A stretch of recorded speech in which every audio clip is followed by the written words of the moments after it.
Boa noite a todos, eu sou o professor Murilo Pereira, muito obrigado por vocês 300 estarem aqui. Nós divulgamos com muita antecedência as 300 vagas para estar nessa aula aberta, uma aula sobre atualização em alergia alimentar, conforme um documento publicado em 2025, uma atualização em alergia alimentar, um documento que não é meu, é um documento que sim tem uma autoria, e essa autoria é da Associação Brasileira de Alergia e Imunologia e da Sociedade Brasileira de Pediatria. Um documento publicado em 2025, cujo DOI está devidamente referenciado aqui neste slide, que eu sugiro que, claro, aqueles que tiverem interesse em fazer uma leitura completa deste documento, façam o download do mesmo utilizando este número de DOI. Bom, primeiro então, qual o objetivo de estarmos aqui hoje? É um objetivo principal de fazer uma atualização, claro, para os alunos da pós-graduação de nutrição em gastroenterologia e para os alunos de modulação intestinal, de uma das turmas dos mais de 8.000 egressos deste curso de modulação intestinal desde 2018. Claro que, como é uma aula aberta, terão aqui também colegas que não conhecem, não têm ainda essa vivência com a minha fala, com a minha abordagem. Por quê? O principal motivo desta aula ser aberta é fazer com que outras pessoas tenham interesse tanto em fazer a modulação intestinal, quanto a pós-graduação de nutrição em gastroenterologia. Eu acho que não existe nenhuma forma melhor de você mostrar o seu trabalho sem ser ministrando uma aula. Eu acho que fazer marketing, link patrocinado, qualquer coisa, é menos importante do que entregar a vocês aquilo que eu faço, o que eu sei fazer. E, claro, não vou ficar fazendo propaganda da pós ao longo da aula inteira, mas quero deixar bem claro que sim, a aula está aberta para que outras pessoas possam conhecer o meu trabalho e, com isso, se interessar ou não em fazer a pós-graduação, tanto em gastroenterologia ou o curso de modulação intestinal. Pois bem, o objetivo da aula de hoje, então, é fazer uma apresentação não só deste documento, mas contextualizar com tudo aquilo que a gente já sabia. E é claro que uma atualização, a atualização é porque já existia um consenso. E esse consenso anterior era de 2018, um consenso brasileiro de alergia alimentar de 2018, que passados, então, alguns anos, vamos aí, 7 anos já, tem uma atualização. Tem uma atualização porque surgem novas alterações. E se você está neste momento fazendo anotações, e quem é meu aluno faz anotação, anota aí. Uma das principais atualizações é intolerância à histamina, que agora está descrito já neste documento. Intolerância à histamina. Bom, aí mais uma vez eu tenho aqui que ratificar a minha gratidão a todos que fazem parte da pós ou da modulação, porque em 2024 o tema central do curso de pós-graduação e da modulação intestinal nível 2, que aconteceram em Brasília, o tema central foi intolerância à histamina. E a nossa convidada de honra à época foi a doutora Adriana Duelo, nada mais, nada menos do que a presidente ou diretora do Instituto Internacional de Intolerância à Histamina, direto de Barcelona. Para quem estiver aqui e tiver aí fácil, estiver fácil na sua mão aí, o estamino foi a pelúcia dessa nossa edição, uma pelucinha que tá aqui na mão da Sandra. Ó, quem estiver olhando aí com a câmera aberta, abre para olhar a câmera aberta. Aí a Sandra tá com o estamino ali. A Silvana também tá pegando o estamino dela. Gente, o que que é uma pelúcia? É uma forma de materializar um momento. E essa pelúcia em específico foi produzida por mim e pela inteligência artificial durante uma madrugada criativa, a partir da molécula da histamina, materializada na forma de uma pelúcia e produzida por uma empresa no interior do Paraná, do meu grande amigo e parceiro da modulação intestinal, que é o bom, vou esquecer o nome dele agora, mas já vou lembrar o nome dele. Que é uma empresa familiar, ele e a esposa, que produzem todas as pelúcias do curso. Já são mais de 20 mil pelúcias produzidas por ele, para que nós possamos materializar sempre os momentos. Então, o Diego e a esposa, que produzem essas pelucinhas para mim, para que eu possa presentear vocês. E por que eu estou falando de pelucinha? Porque eu estava falando de estamina, porque a estamina foi foco da nossa abordagem e que é foco deste documento. Então, uma das principais atualizações é intolerância à histamina. Então vamos falar de intolerância à histamina hoje, principalmente sinais, sintomas, sintomatologia clínica e o que abordagem a gente pode ter. Além disso, nós temos uma consideração nesta publicação, neste documento, sobre fatores genéticos associados à alergia alimentar. Ou seja, temos agora então uma descrição sobre predisposição genética e alergia alimentar. E aí agora, gente, como se fosse aqui um momento presencial, se nós estivéssemos em um palco, neste momento eu estaria ajoelhado no palco, fazendo o sinal assim, ó, de agradecimento e pedindo assim: presta atenção. Nós já abordamos predisposições genéticas e sensibilidades alimentares em modulação intestinal desde 2018. Desde 2018, isso já é foco. Existe uma aula sobre isso. Existe uma aula de exames bioquímicos para modulação intestinal. E que a aula é sobre um quebra-cabeças. Um quebra-cabeças para que a gente possa fechar este quebra-cabeça. E dentre os quebra-cabeças, abordados de forma extremamente prática, nós temos o quebra-cabeça do HLA. HLA. Muito bem descrito HLA. HLA. D. HLA. D.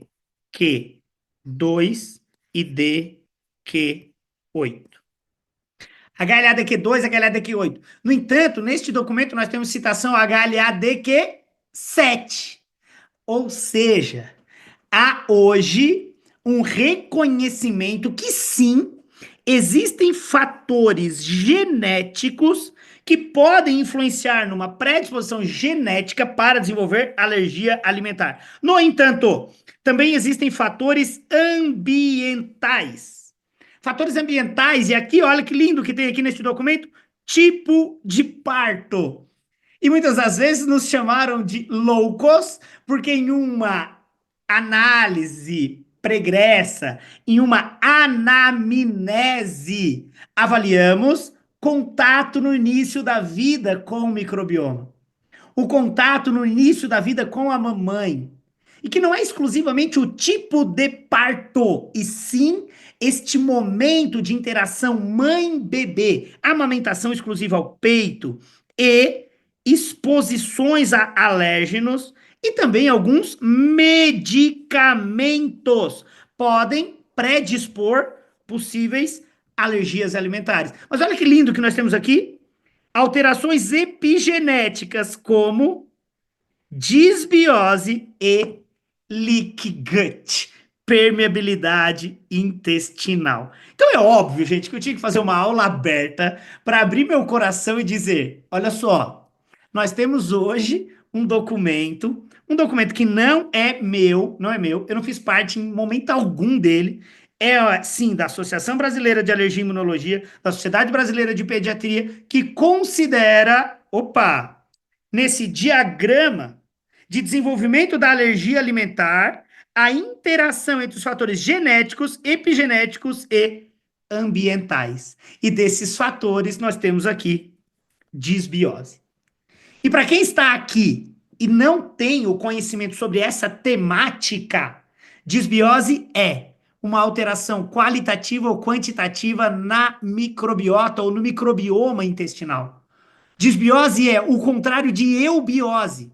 Disbiose é uma sobreposição ou um supercrescimento microbiano, ou uma falta de micro-organismos. É uma alteração qualitativa ou quantitativa no microbioma. E aí, então, a permeabilidade intestinal nada mais é do que uma condição de vulnerabilidade na integridade do epitélio intestinal.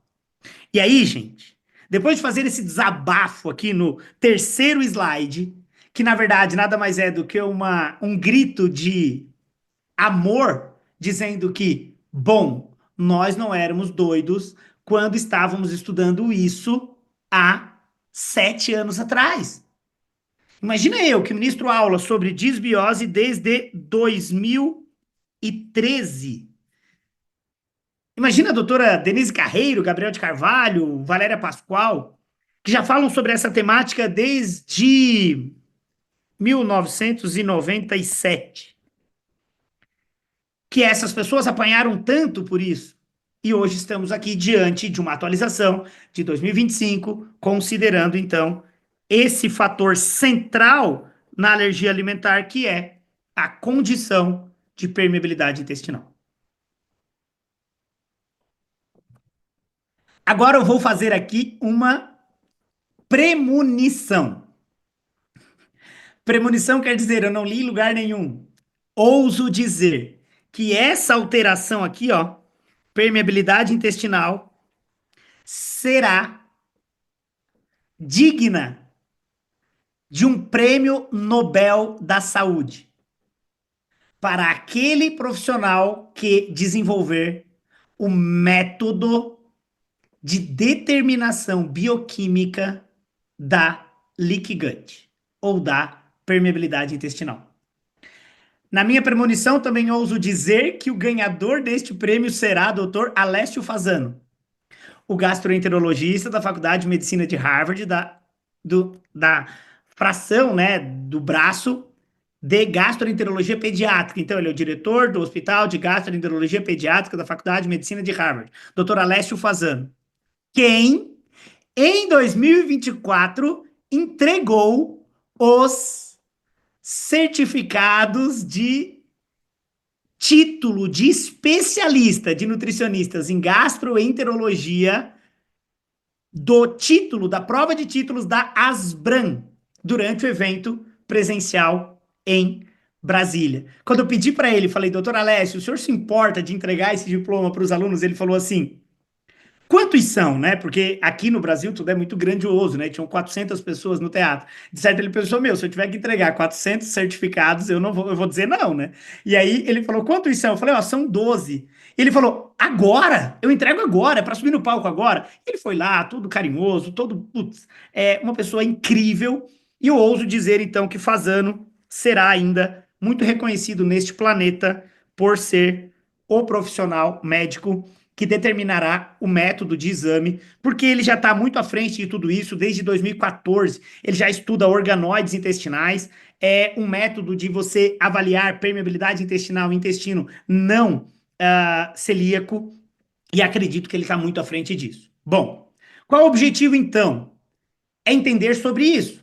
E aí eu trago aqui só um vídeo pequenininho para que a gente possa se localizar em qual é a condição de vulnerabilidade à alergia alimentar, a condição de permeabilidade. Mas essa condição de permeabilidade tem a ver com disbiose, que é uma alteração epigenética, tem a ver com predisposição genética, tem a ver com exposição ao ecossistema microbiano ao longo da vida. Por isso é importante considerar que a condição de alergia alimentar pode ter relação com esse ambiente aqui, que é um ambiente de aproximadamente 200 metros quadrados, quando nós estamos falando de toda a área de exposição ao meio externo, considerando as microvilosidades, e que as alterações podem estar associadas às características das células deste ambiente, que podem apresentar tipos de receptores nas células, ou podem estar associadas a esse ambiente aqui, o ecossistema intestinal,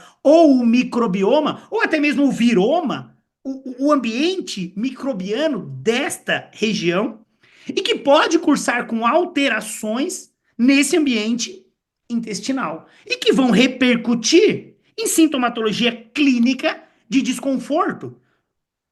A forma de reconhecer, de degradar, de apresentar, de estimular citocinas vai fazer com que nós possamos cursar com alterações inúmeras do trato gastrointestinal. Então aqui eu tenho um gráfico de intersecção. E aí, para quem está aí estudando com o filho, no sexto período, né? No sexto ano, talvez esteja estudando isso com o filho. E o que nós temos aqui? Nós temos um eixo central, que é a síndrome do intestino irritável. E que durante muitos anos foi uma doença que basicamente tinha sua sintomatologia clínica e o seu diagnóstico por exclusão. Então, se tinha sintomatologia clínica muito semelhante a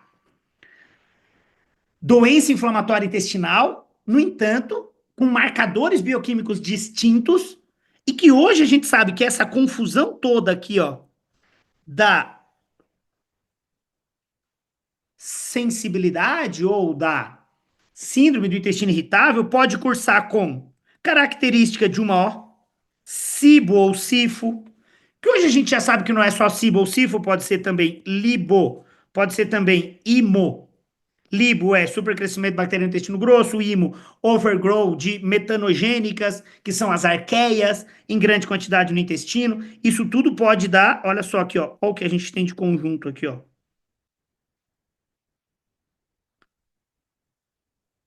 Toda essa confusão possível aqui, ó, pode ser gerada de uma alteração no microbioma, mas também pode ser de uma, ó, sensibilidade ao glúten não celíaco, que também será motivo da nossa conversa hoje. Ou pode ser propriamente dito uma doença celíaca. E na doença celíaca tem marcador de predisposição genética que é quase como um determinante, que é o HLA-DQ2-DQ8.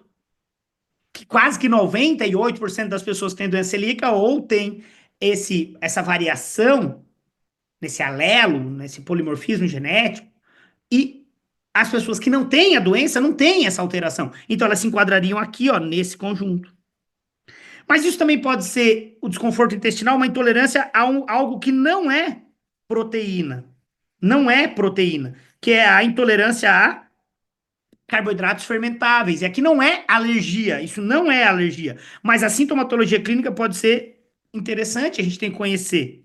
Diferente da sensibilidade ao glúten, que talvez seja muito mais mediada por uma fração proteica. E aí tem intolerância à lactose, que também não é proteína, é açúcar. E às vezes as pessoas têm um diagnóstico desse, e aí parece que é só isso que ela tem. Então, até 2018, nós tínhamos isso, ó. Essa é uma tabela de 2018. Está devidamente referenciada aqui. Nós tínhamos já manifestações de alergia de acordo com o mecanismo imunológico envolvido. E no mecanismo imunológico envolvido, nós já tínhamos alergia, ó, mediada por IgE ou por célula. E aqui nós temos a dermatite atópica. E dermatite atópica, quase que numa regra geral, é algo que se atribui a, ao acaso. Ai, teve dermatite atópica, vai ter que usar um gel corticoide, troca o detergente, vamos trocar o shampoo, vamos trocar. E o sabonete, a fronha, a roupa. E nunca é a comida. Nunca. A dermatite no cachorro é a comida. A dermatite no filho nunca é a comida. É tudo, menos a comida. E aqui nós já temos que sim, pode ser a comida atópica. Agora, a herpetiforme e a alergia de contato podem ser alergias não mediadas por IgE. E aí a herpetiforme, que é essa que está aqui, ó, em destaque nesta imagem, ela pode aparecer muito próxima aos dedos, só que aqui, ó, para todo mundo que fez e faz meus cursos, eu gostaria de dar uma atualização para vocês. Tá vendo essa manifestação aqui, ó, nessa região? Normalmente é uma manifestação confundida com desidrose, com dermatite de contato com bijuterias.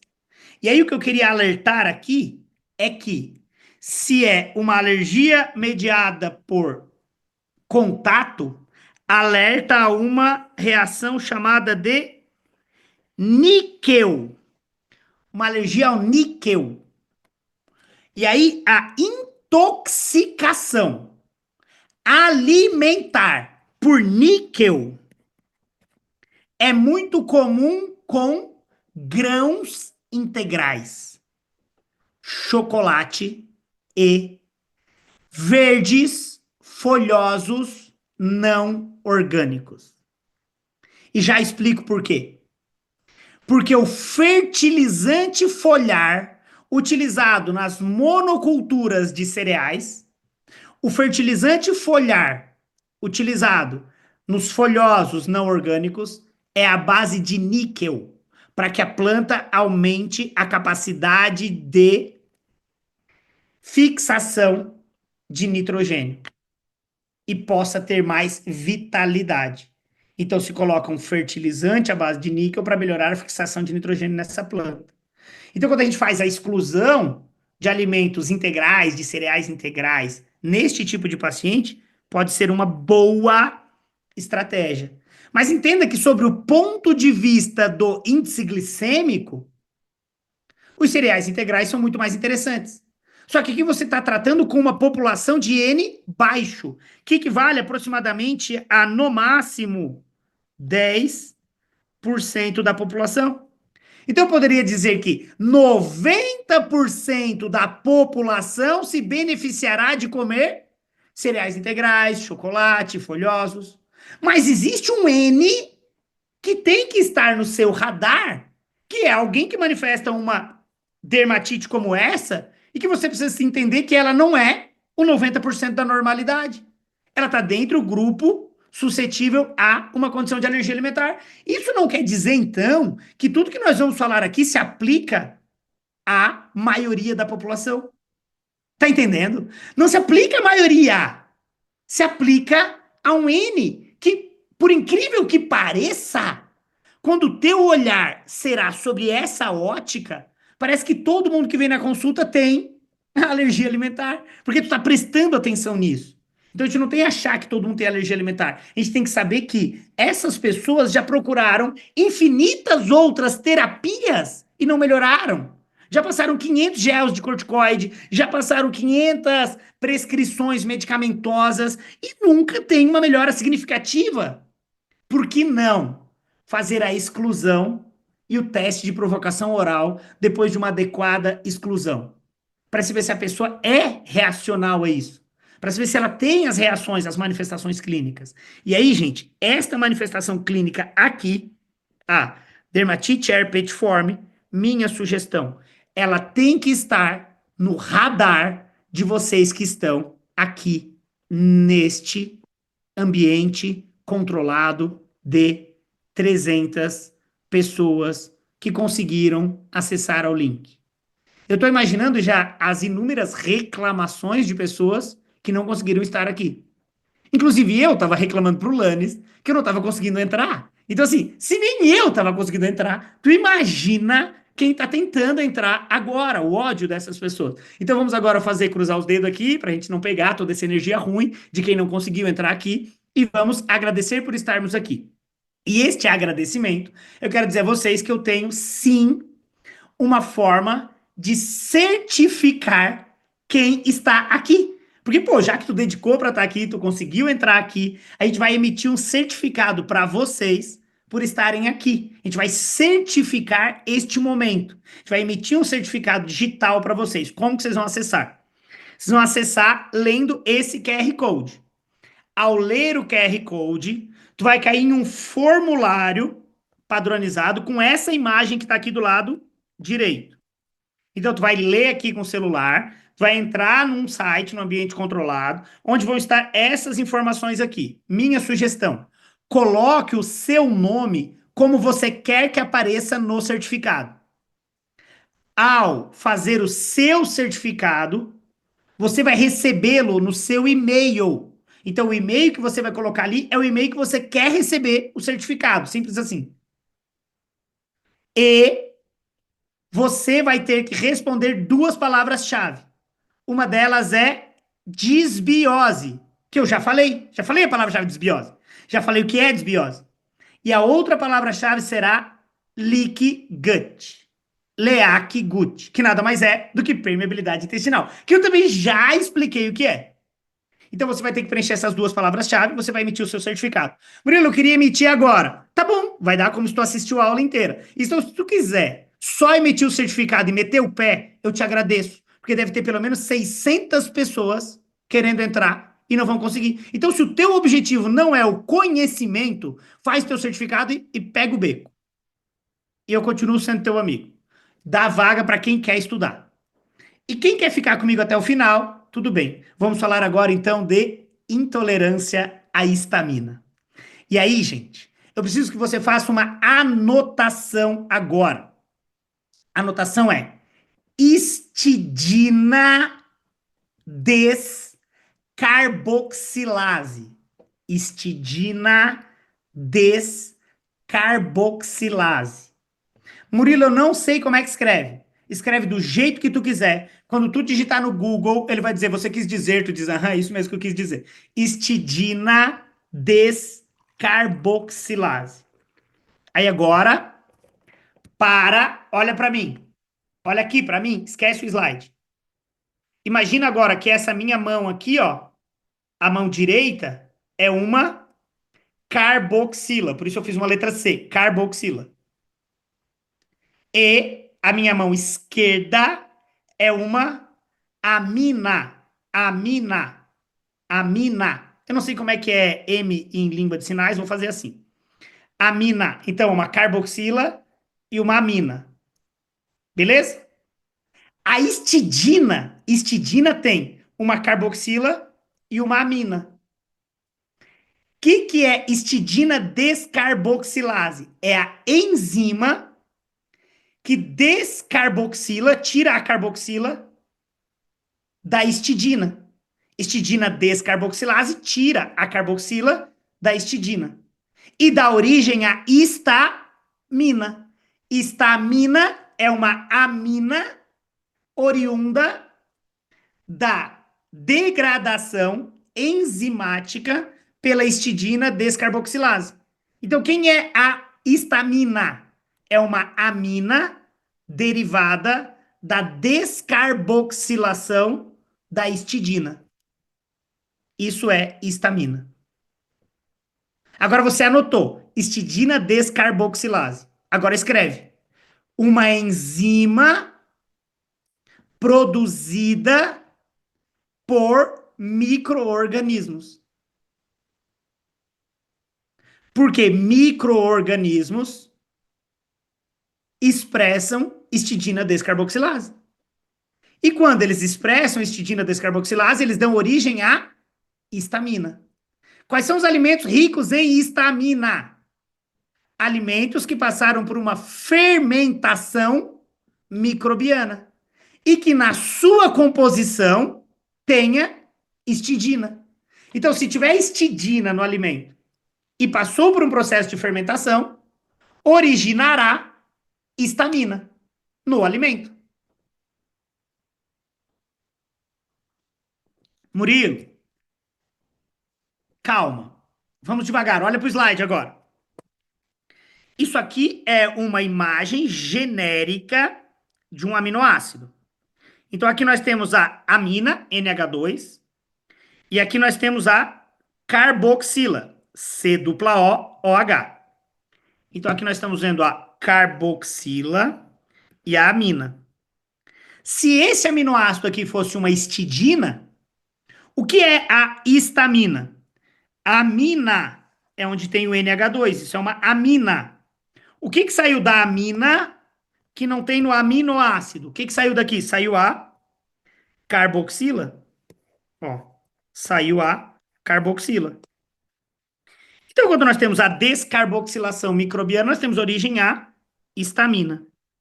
Intolerância à histamina é algo considerado já no consenso de 2025, atualização do de 2018. E agora, considerando isso, pô, a gente tem leitura e dever de casa.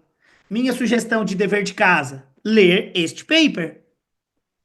Pô, Murilo, tu vai mandar o paper pra gente? Não, não vou mandar. Vai buscar, vai ler, ninguém te ensinou a beijar, tu aprendeu porque era conveniente. Então, ler esse paper é conveniente, vai aprender sozinho. Tá aqui, ó, o DOI, o nome completo. Coloca no Google, procura o artigo na íntegra. Uma review sobre intolerância à histamina.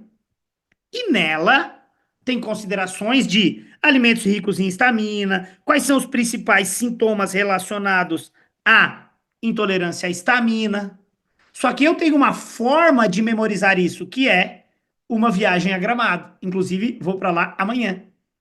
Vou para lá amanhã, vou para os Vinhedos de Caxias amanhã. Amanhã, 9h25 da manhã, estarei pegando voo para Porto Alegre, que era um evento que deveria ter acontecido ano passado, durante a tragédia, e foi adiado para este ano, uma palestra no salão paroquial de uma cidade chamada Carlos Barbosa, de prevenção ao câncer através da alimentação. Para aproximadamente 2.000 pessoas e tal, um evento promovido pelo Rotary em parceria com a Tramontina, que é desta cidade. Eu vou para lá de forma voluntária e tal. Mas por que que eu estou falando isso? Porque os alimentos desta região são alimentos ricos em histamina. Queijo, um fermentado a partir de proteína. Queijo tem na sua origem leite. O leite é um alimento rico em histidina. A histidina, quando metabolizado por micro-organismos, dá origem à histamina. Então, queijo é rico em histamina. E como que você vai comer queijo em Gramado? Fundir. Vai comer fundir, e se você tiver intolerância à histamina, tu vai te fundir todo. Porque se você tiver intolerância à histamina, o fundir é uma fonte de histamina. E aí tu nunca mais vai esquecer que se tu tem intolerância à histamina e comer fundir, vai se fundir. E qual vai ser o sintoma principal? Enxaqueca. Então vai se fundir de dor de cabeça. Dor de cabeça, enxaqueca, distensão abdominal, vai virar um baiacu. Porque o baiacu é o efeito bloating, o efeito de distensão abdominal. Enxaqueca. E por incrível que pareça, isso também causa dermatite. Dermatite. Coceira. Rubor, vermelhidão. Queijo, embutidos, daí tu usa os embutidos, ó, para passar no fundir. E aí tu vai tomar o que neste momento? Embutidos também são ricos em histamina, gente. Proteína com ação microbiana, que deu aquele flavor do embutido. Tem um tempo de fermentação e maturação dos embutidos. E o que que tem aqui? Tem histamina. E qual será a bebida no frio para tomar com fundir? Vinho! Vinho é rico em histamina. Um fermentado rico em histamina. Fermentado, a bebida fermentada. E em Gramado, tu vai comer qual sobremesa? Chocolate de Gramado. Chocolate rico em histamina. Então, uma overnutrition de histamina. Uma resposta absurda histamínica. E é claro que estando em Gramado, tu vai jantar numa cantina italiana. E aí tu vai comer molho de tomate com queijo ralado. Molho de tomate rico em histamina. E o queijo que vai por cima também. Meu Deus, Murilo, isso é um problema para quem? Para quem tem intolerância à histamina. Isso é um N baixíssimo. Isso quer dizer que a cada 100 pessoas que vão para Gramado, 90 fica plena e feliz. 90 fica maravilhosa. E só 10% tem o BO. Então entenda que não é o mundo que tem que parar de ir para Gramado. Inclusive eu tô falando que eu tô indo para lá, que eu adoro ir para lá, porque eu não tenho intolerância à histamina. Então amanhã eu vou postar uma foto comendo histamina, tomando histamina, e vocês vão lembrar de mim na hora. E aí agora, para ficar completo o consumo de histamina, passa na volta em Blumenau. E aí tu vai comer linguiça Blumenau. Linguiça Blumenau embutido de porco, rico em histamina. Joelho de porco, rico em histamina. Chucrute fermentado, rico em histamina. Maurício, todos os alimentos ricos em histamina? Não, gente, tem N alimentos ricos em histamina, esses são os mais ricos. E das bebidas, vinho e cerveja, Oktoberfest. Oktoberfest, Blumenau, tu nunca mais vai esquecer, bebida rica em histamina.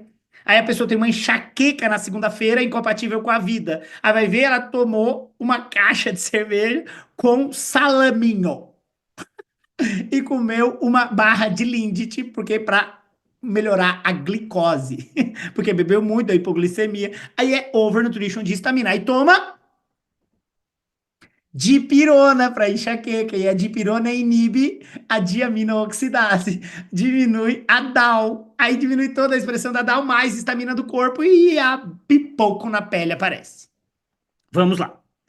Então, gente, intolerância à histamina passa a ser considerada agora. Quem é ela? A DAO é uma enzima intestinal. Neste paper que eu sugeri a leitura para vocês, tem alimentos ricos em histamina. Por que que tem o peixe? Porque é um fermentado de peixe rico em histamina chamada alite. Alite é um fermentado de peixe que é muito rico em histamina, além de peixes serem ricos em histamina.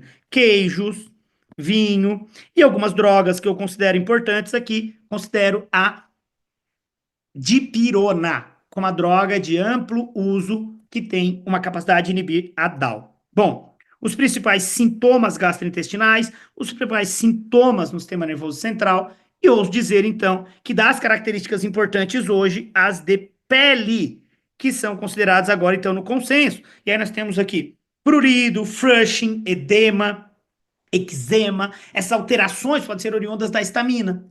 Então pode ser que nem seja uma real alergia alimentar, mas sim uma sensibilidade ou uma overnutrition.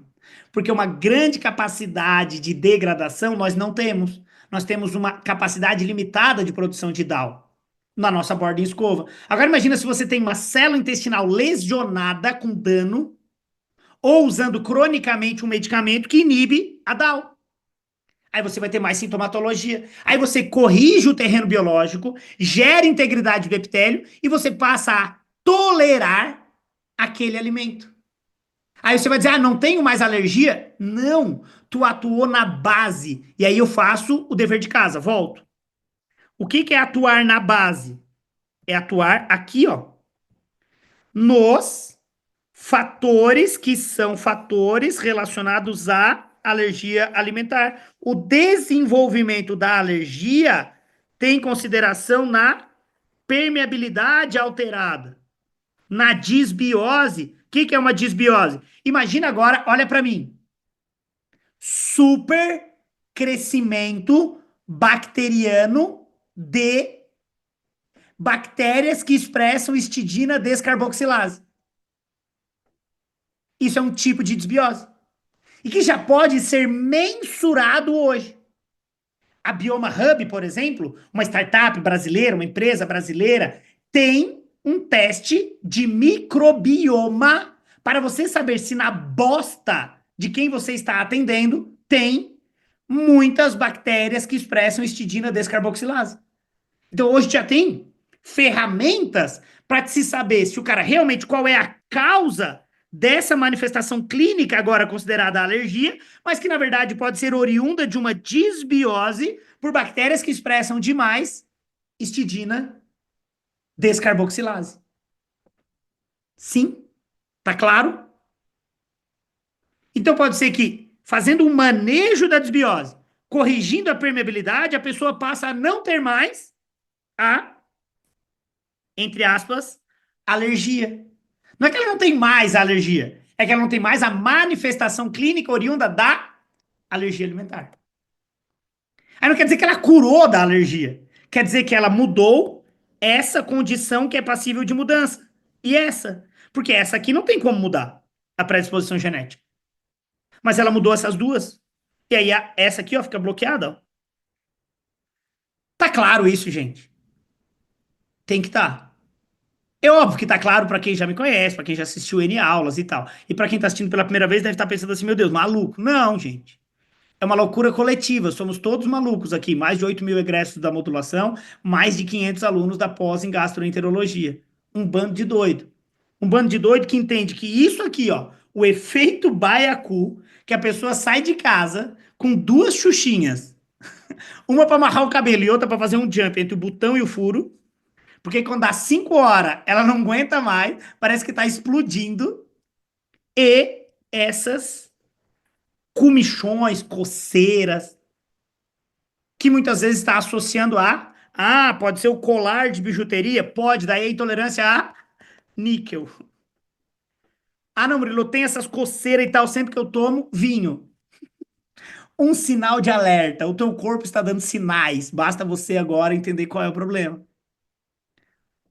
E aí, gente, tem essa frase aqui, que para mim é a frase mais atual no dia de hoje, que é da Terry Walls. Uma das pessoas que eu sou extremamente fã é uma médica americana que é professora do IFM, que é o Instituto de Medicina Funcional Americano, uma mulher que atribui a cura dela e a melhora da esclerose múltipla através da alimentação. E a frase dela é: tudo que você precisa fazer é dar ao seu corpo aquilo que ele precisa e remover o que está envenenando.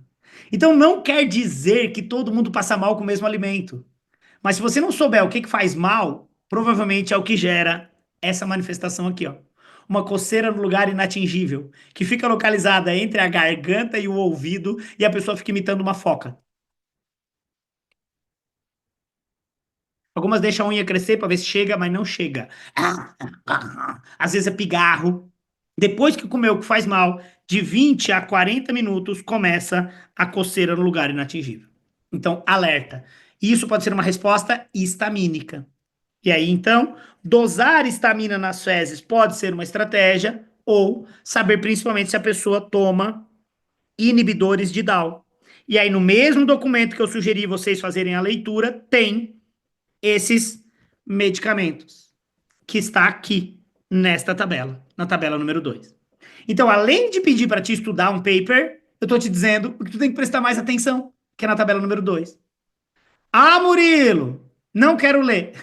Sai daqui. Sai daqui. Eu não precisa ficar aqui, cara. Porque eu quero que vocês se capacitem, que vocês se preparem para isso. E aí tu vai ver aqui vários tipos de medicamentos que podem estar no recordatório da anamnese do teu paciente. Mais importante do que tudo isso é entender que existe liberação histamínica por alimento mal digerido. E aí, nesta publicação aqui, eles avaliaram a sensibilidade a trigo, glúten, leite e soja, e que isso gerava uma reação de dor intestinal. Mas uma dor intestinal mediada por uma ativação de um receptor chamado H1, que é o receptor histamínico, que promove a abertura do canal iônico TRPV1. Isso está na aula de nivelamento número 3 do curso de modulação intestinal. Essa capacidade de degranulação mastocitária que gera percepção de dor com alimento mal digerido, e isso é oriundo de uma reação de abertura desse canal iônico TRPV1 por uma reação chamada de degranulação mastocitária. E a degranulação de mastócito, então, libera histamina, que por sua vez gera dor, mas também estimula um monte de citocinas. E essas citocinas, essas substâncias. Olha, ó, carboxipeptidase. Mais pressão de carboxipeptidase, uma enzima de secreção exócrina pancreática.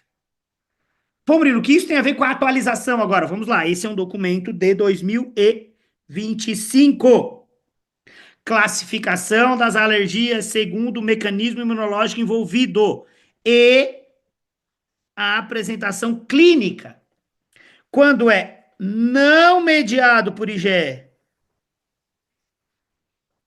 dermatite de contato por alimento, dermatite herpetiforme, enteropatia induzida por proteína alimentar, enterocolite induzida por proteína alimentar, infecção do intestino grosso induzida por proteína alimentar, proctocolite. Olha só, gente. O que se monitora em um paciente que você sugere ter isso? Se monitora um marcador de quimiotaxia de neutrófilos, para um neutrófilo que explodiu, que é chamado calprotectina fecal. Então, quando a gente pensa que o negócio é uma puta atualização, nada mais é do que um reforçar de tudo que a gente já sabe. Porque quando a gente pega lá o que está escrito no documento de 2025, está dizendo que a interação entre proteínas e micro-organismos na luz intestinal influencia esse sistema imunológico, resulta no desenvolvimento de tolerância oral. E quando tem um desequilíbrio disso, principalmente no que se refere à mucosa do intestino, aos micro-organismos, nós temos exposição a uma potencial alergia alimentar. Eu tenho mais um parágrafo aqui desse documento. Nós temos aqui no documento a captação de antígenos e como ocorre a apresentação desse antígeno ao corpo para desenvolver uma reação de anticorpos, reação que vai supitar a pele. Notem que tem reação de apresentação por célula M, tem por passagem paracelular, tem por antígenos, pelas células caliciformes, e nós temos formas de captação da luz do intestino por percepção ou por degradação por macrófagos. Isso devido à alteração na permeabilidade dessa integridade do epitélio intestinal. Isso estimulando toda uma resposta de adaptação. E aí, gente, tem um vídeo da Immunology que é extremamente atual do ponto de vista de uma aula como essa, que é esse. E esse vídeo da Immunology nos mostra as formas de apresentação do que está no lúmen ao nosso gout. Ele nos remete aqui a uma viagem no trato gastrointestinal. Ele nos remete a uma forma de compreender o dano epitelial intestinal, a renovação desse epitélio intestinal. Então, gente, neste momento eu convido todos para que nós possamos aqui juntos relembrar o que é o mecanismo apresentado no documento de 2025 na atualização, que é essa apresentação pela célula M, a fagocitose dos macrófagos, a quimiotaxia de neutrófilos, toda essa capacidade de estímulo de citocinas para a diferenciação de células TREG a partir do que acontece no lúmen. Então agora, olhando para esse vídeo, nós vamos nos deparar com um caminho alimentar e esse caminho alimentar vai chegar no luz, na luz do intestino. E nessa luz do intestino, nesse lúmen intestinal, notem que o primeiro momento do vídeo será uma explicação de atividade não inflamatória, uma regulação das citocinas através de uma apresentação do que está no lúmen. E nessa apresentação vai ser agora direcionado o nosso olhar para a célula M, que é o primeiro parágrafo do slide anterior. Uma forma de reconhecer o que está no lúmen, por essa capacidade da célula M apresentar antígenos e, por sua vez, desencadear uma resposta de adaptação a ele e um equilíbrio nessas citocinas com a diferenciação das células TREG, aumento de interleucina 10, que vai equilibrar este ambiente. Pois bem, agora, neste momento, nós vamos ver a apresentação do que está no lúmen, fazendo uma diferenciação de linfócitos B, através do reconhecimento pelas células dendríticas, que está escrito ali no parágrafo anterior. Nós temos uma apresentação pela célula M, essa é a célula M, a passagem pela célula M, agora o recrutar dos macrófagos. Macrófagos vão degradar essas moléculas, vão apresentar isso através de estímulo de citocinas, bem como a célula dendrítica, através dos pseudópodos, vai reconhecer o que tem lá no lúmen. vai estimular a diferenciação das células Nave, e isso vai gerar uma maturação, uma adaptação, uma tolerância alimentar. E que nada mais é do que um processo de desenvolvimento da alergia não ter mais essa tolerância. E não tem mais essa tolerância por causa de uma vulnerabilidade ao dano epitelial. Então, toda essa cascata que a gente está vendo agora, de ativação de citocinas, de diferenciação de células T, diferenciação de células Treg, as T reguladoras, é para induzir a tolerância. No entanto, quando nós temos um ambiente de desequilíbrio do microbioma, quando nós temos um reconhecimento desse ambiente de desequilíbrio que acontece lá no ápice dessas vilosidades, a conversa é outra.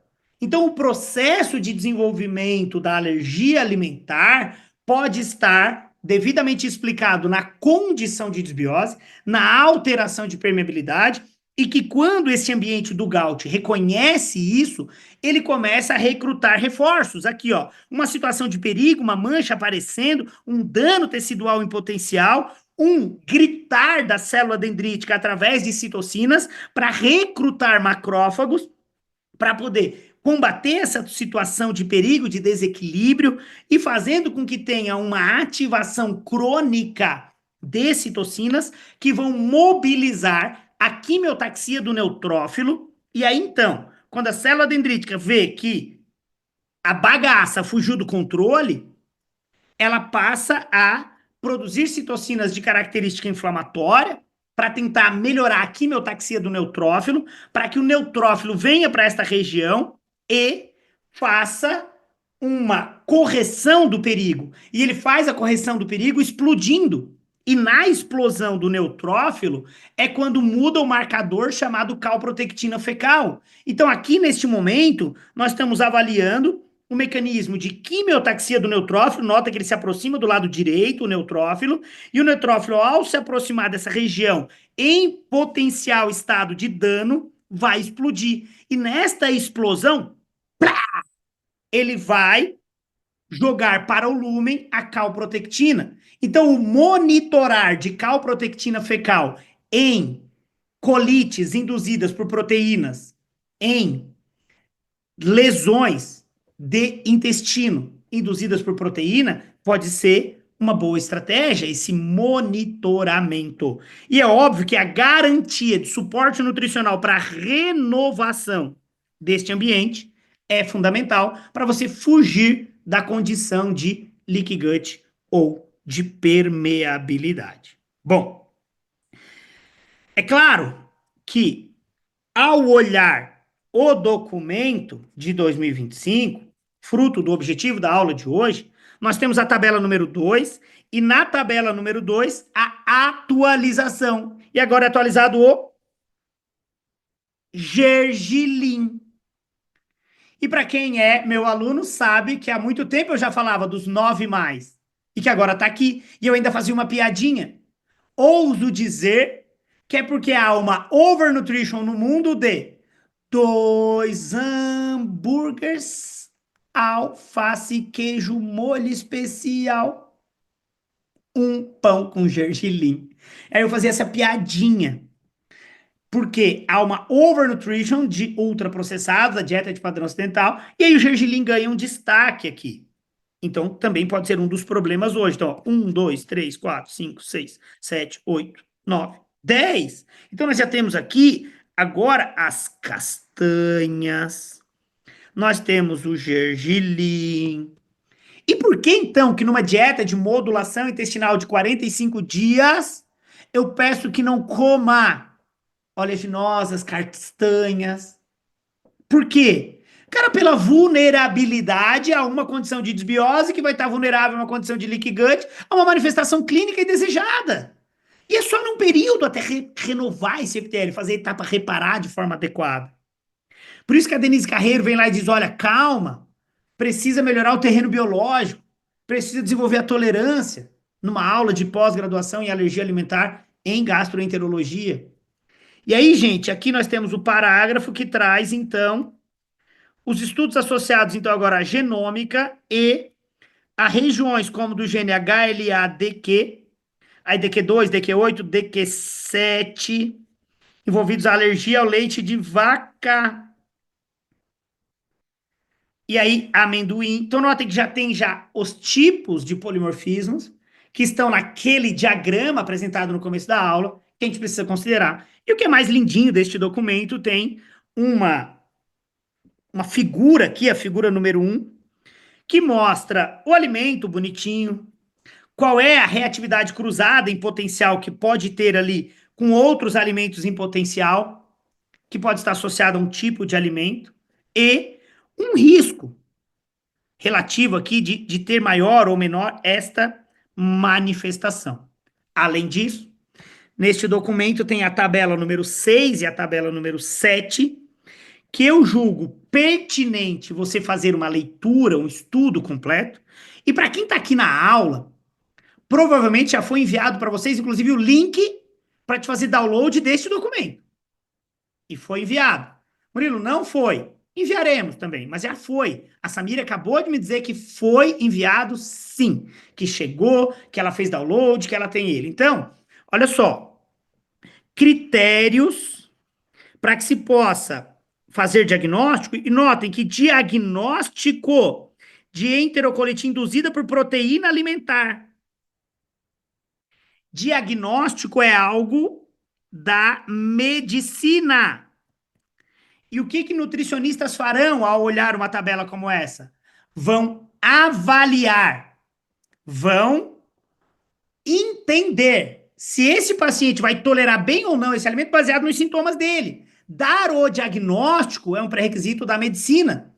E essa tabela serve para diagnóstico. Mas para você, que não é médico, para você entender quais são as características que o teu paciente tem, que pode estar associado a uma enterocolite induzida por proteína alimentar. E que isso pode estar concomitante com o aumento de calprotectina. Mas não é um aumento de calprotectina de 800, de 1000. É de 205, 198, que são valores ainda limítrofes para se cravar a doença inflamatória intestinal. Ele está ali na fase do indeterminado no método de interpretação do exame.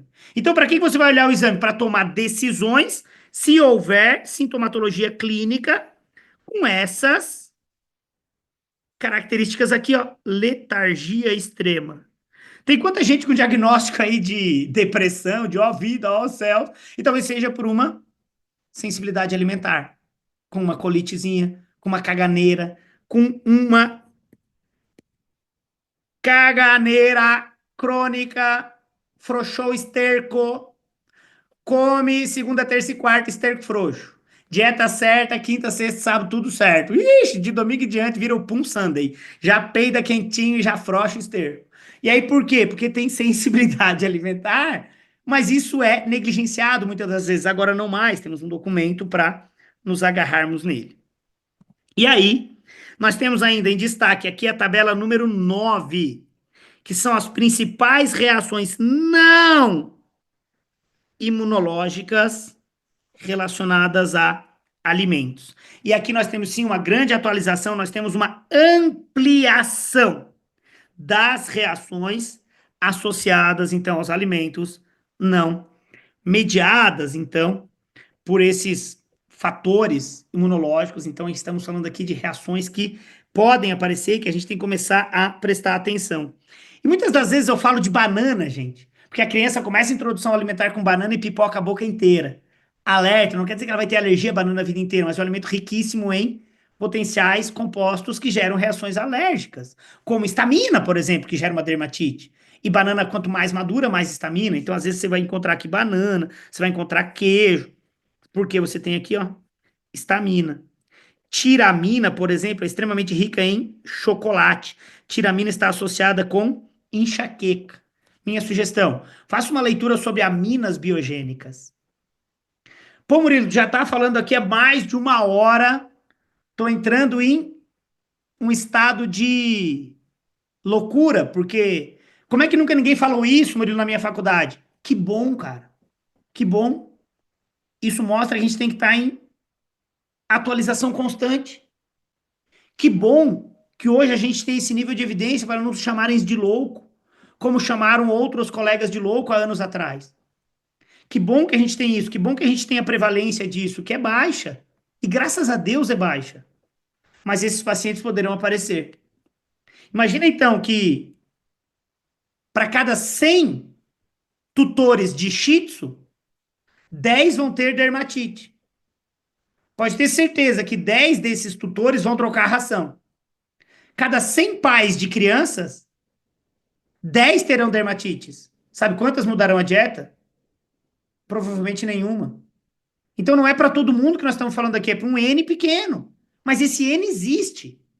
E se a gente pegar 200 milhões de habitantes, pega 10% disso. Vê quanto é 10% de 200 milhões de habitantes. Talvez seja um N bem significativo. Se a gente for considerar que quem está bem não vai na consulta. E se quem está bem não vai na consulta, já pode partir de que quem vem na consulta já tem quase 50% de ser a bagaceira. Então pode ser que isso seja muito mais prevalente do que você pode imaginar. E aí, gente, a primeira manifestação, que isso não tem nada de novo para ninguém que está aqui, ou talvez só para os que estão na aula aberta para me conhecer, essa é uma publicação do Fasano, a quem eu atribuí o ousar dizer que vai ganhar o prêmio Nobel. E aqui tem afta recorrente, língua saburrosa, gengiva que sangra, como manifestação extraintestinal de doença celíaca. Aqui uma outra publicação da não doença celíaca, da sensibilidade ao glúten não celíaco, e mais uma vez as mesmas manifestações. Então a gente não pode negligenciar essa sintomatologia. E talvez isso não tenha nada a ver com glúten, isso tem a ver com trigo. E nesta publicação aqui de 2015, 10 anos atrás, nós estamos falando de manifestações associadas ao trigo, que está considerado neste consenso, nessa atualização de 2025. Pô, olha que lindo que tem aqui. Aqui nós temos que não tem nada a ver com glúten, ó. Tudo que está em cima não tem nada a ver com glúten. Aqui tem a ver com o FODMAP, que está lá naquele diagrama. Tem a ver com proteínas ou substâncias do germe do trigo, que tem a ver com inibir o reparo epitelial intestinal. Pô, então quando modulação intestinal sugere ficar 45 dias sem comer isso, é para que a gente não tenha alterado o reparo epitelial.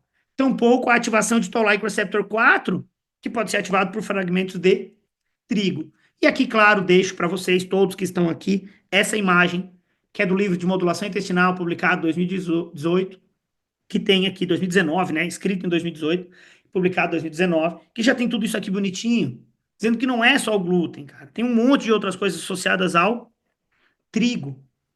E aqui, uma tabela com tudo que foi extraído do documento de sensibilidade ao glúten não celíaco, já em português bonitinho, do livro.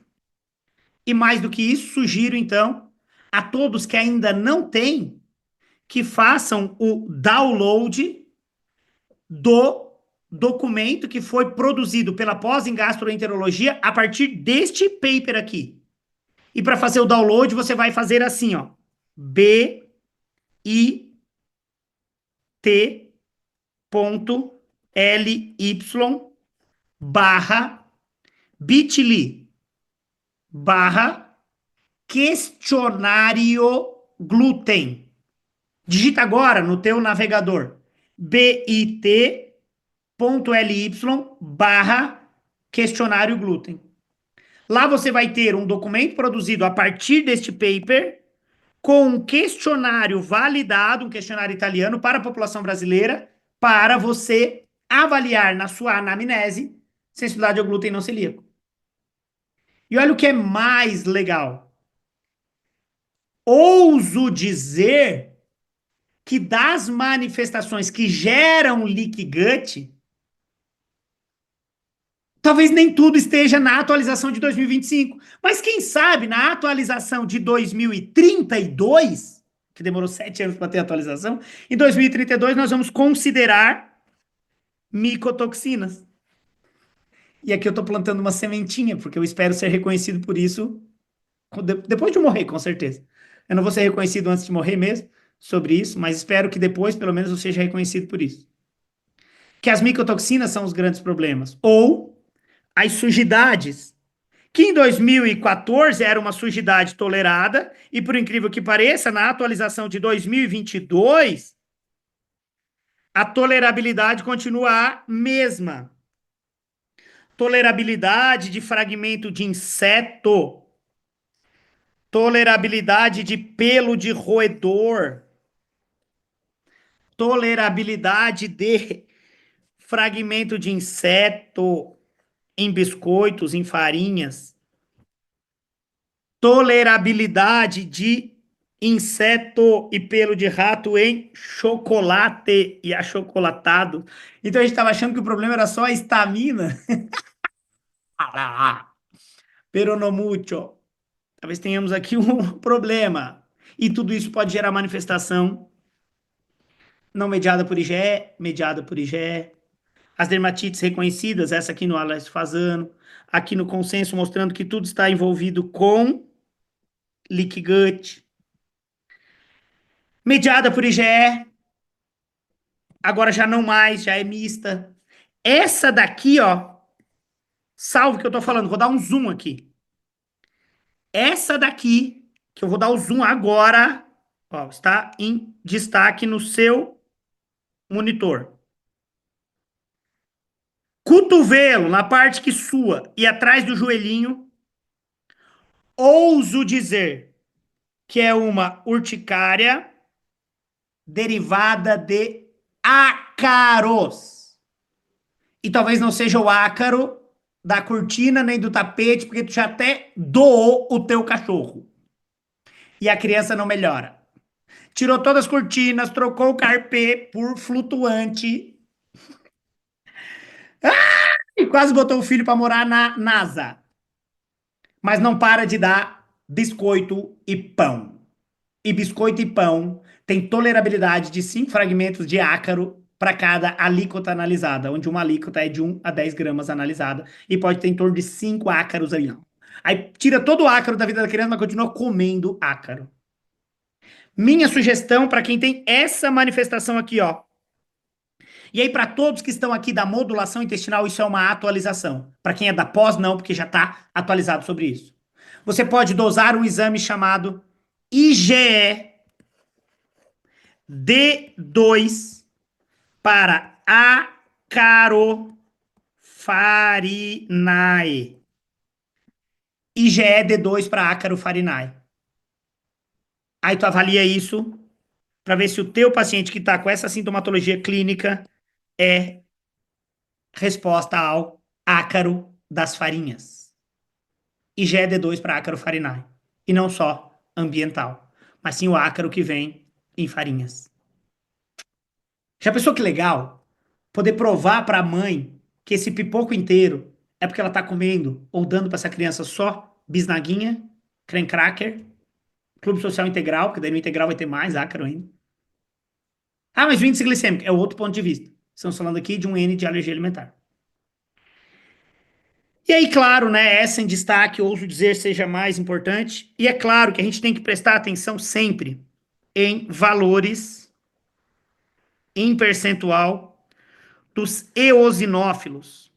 E sempre que tem eosinófilos elevados nesse leucograma, sempre superiores a 2 ou 3%, pensa em alergias ou ambientais ou alimentares.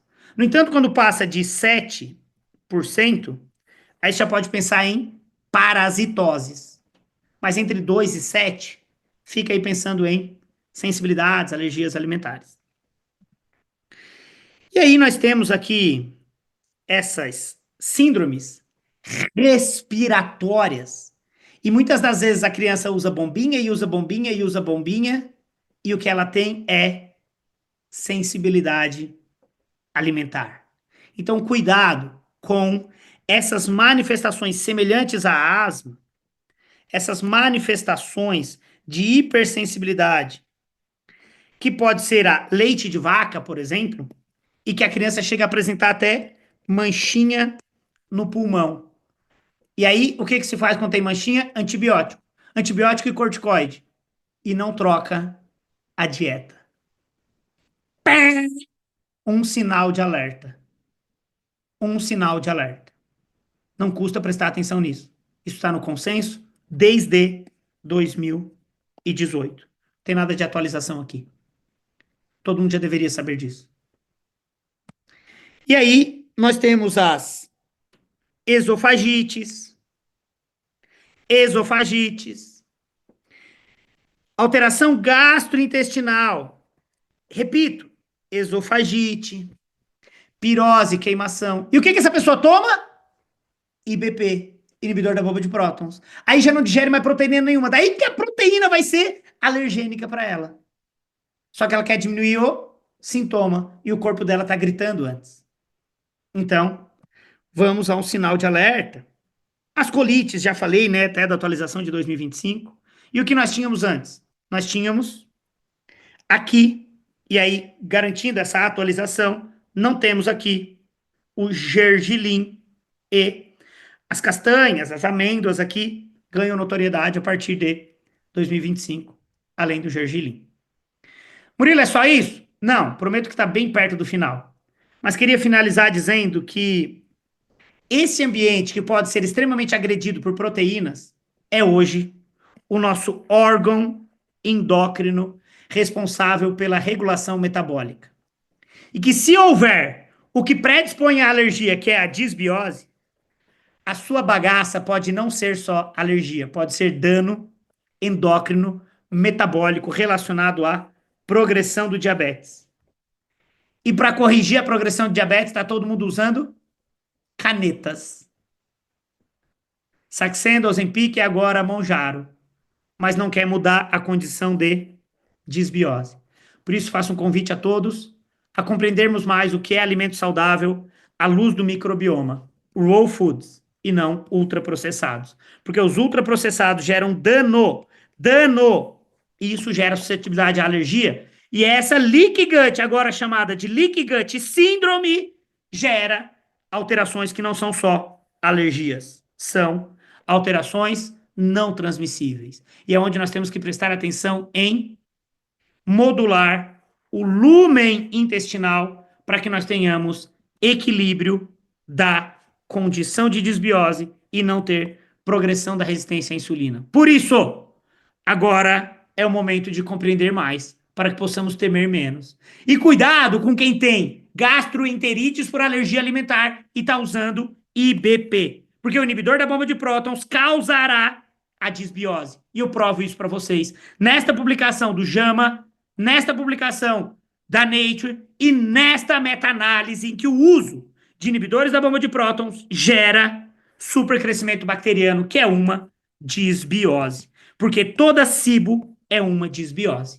E o que é mais? O inibidor da bomba de prótons gerando o diabetes nessa meta-análise em guarda-chuva com mais de 204 mil indivíduos. Por isso digo que não é só usar análogo de GLP-1, principalmente porque nesta publicação de 2025 da Nature de obesidade, eles dizem que usando análogos de GLP-1, o resultado é infinitamente mais significativo quando tem manejo de dieta e comportamental. E manejar dieta e comportamento não é só pensar em calorias. Precisamos entender de leaky gut síndrome, mas precisamos entender de compostos que geram alteração metabólica e dos disruptores endócrinos nós temos os que geram leaky gut síndrome. E dos que geram leaky gut síndrome, sugiro a leitura desta publicação sobre permeabilidade paracelular, publicada na Nature em julho de 2025, em gastroenterologia, mostrando a relação de tight junctions, ocludina e zonulina, adherent junctions, desmosomos, mas principalmente sobre o que acontece quando nós temos alteração pela via paracelular. Por isso, gente, tenho a dizer a vocês, o universo intestinal é algo que nos permite modular metabolismo. Este é um universo a ser explorado por quem desejar estudar modulação intestinal e se especializar na pós-graduação em nutrição em gastroenterologia. Se você ficou até o final, mas você entrou porque alguém saiu, porque só queria o certificado, eu também ofereço para você o certificado. Escaneie esse link, preencha o dado com o seu nome, como você quer que saia no seu certificado e coloca lá disbiose e leak gut como palavras-chave. Muito obrigado. Muito obrigado à presença de todos. Essa foi a aula para divulgar a pós-graduação em nutrição e gastroenterologia, fazendo o que eu sei fazer, que é ministrar uma aula e convidá-los a se especializar em modulação intestinal. Esse aqui é o QR Code para você que não é nosso aluno conversar com a Gal, que é minha prima, um anjo na minha vida, que faz toda a relação com os clientes. Você vai ser tratado de forma personalizada, individualizada, e qualquer necessidade que você tiver para participar, tanto da pós quanto da modulação, o Marcel, que também é o meu irmão de alma, que é o financeiro da empresa, vai flexibilizar para o que você precisar.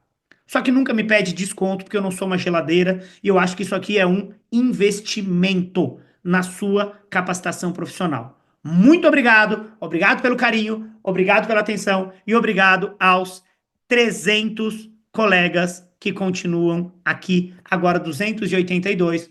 Beijo no coração e até uma próxima aula.